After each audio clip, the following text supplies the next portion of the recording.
Шаршадыңыздар ма? Енді сәл алғыштарыңыздар.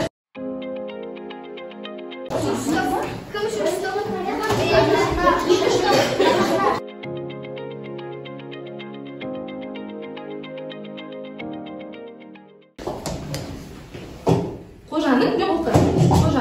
Қожаның жалған аты кім? Иә, қожаның жалған аты кім? Сыныптастары кім деп оны мазақ деді?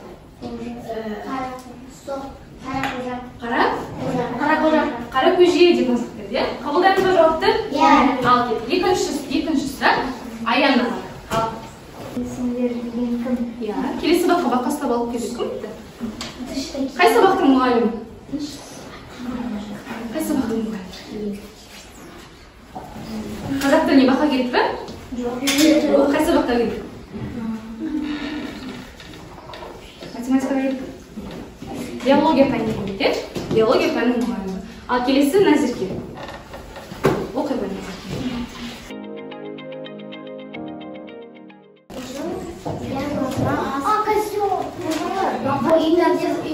Десеме келеді. Иә, орындамай келеді. Оны апайы тақтаға шығарады.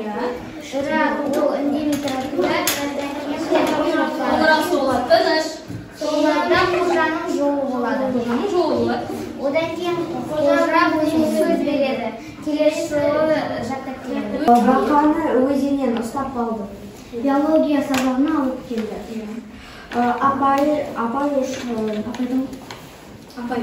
Апайдың сөмкесін салды. Апай пет-кеңес өткізді. Пет-кеңес өткізді. Дұрыс, өте жақсы. Ал үшінші бағаларыңыз. Қалай қыздар жауап берді? Жақсы, бағаларыңыз. Өте жақсы. Жақсы. Тамаша. Ал кеттік үшінші топ. Қожа. Пет-кеңес.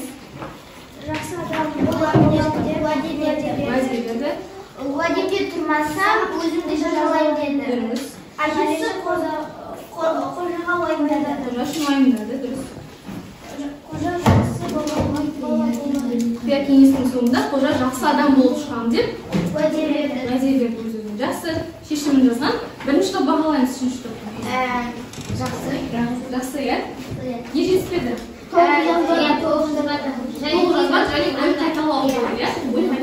Жақсы.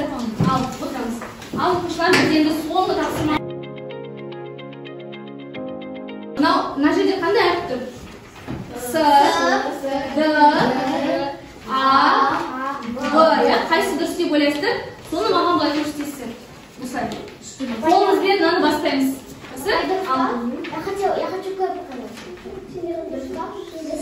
Ал, кеттік. Көреміз. Дұрыс. Өте жақсы, дұрыс.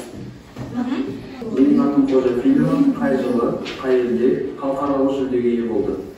Қай жылы, қай елде фильм жүлдеге ие болды? Франция, Америка, Швейцария, Франция қай жылы? 60 па, 67 ма? Ой, ал, көрсетеміз. Көрсетеміз.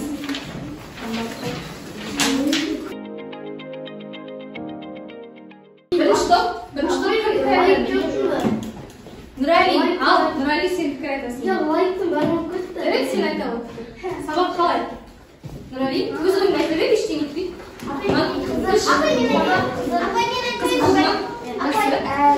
қызық болды. Ал, екінші топта пікір айтамыз. Жақсы, мен үшін. Қасымхан, е? Жақсы. Ал, Амирхан пікір айтшы.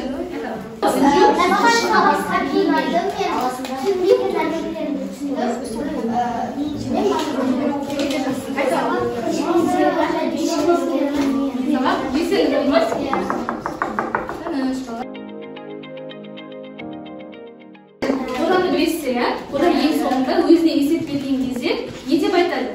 Мен енді әр күн сайын кешке өзіме есеп беріп отырамын. Мен бүгін қандай бұзықтықтар жасадым? Немесе кімге көмектестім? Солай есеп беріп отырамын дейді. Біздің Абай атамыз 15-ші қара сөзінде айтады: әр адам күніне бір рет, болмаса аптасына бір рет, не болмаса айына бір рет өзіне есеп беріп отыру керек дейді. Сонда ғана адам нешеледі.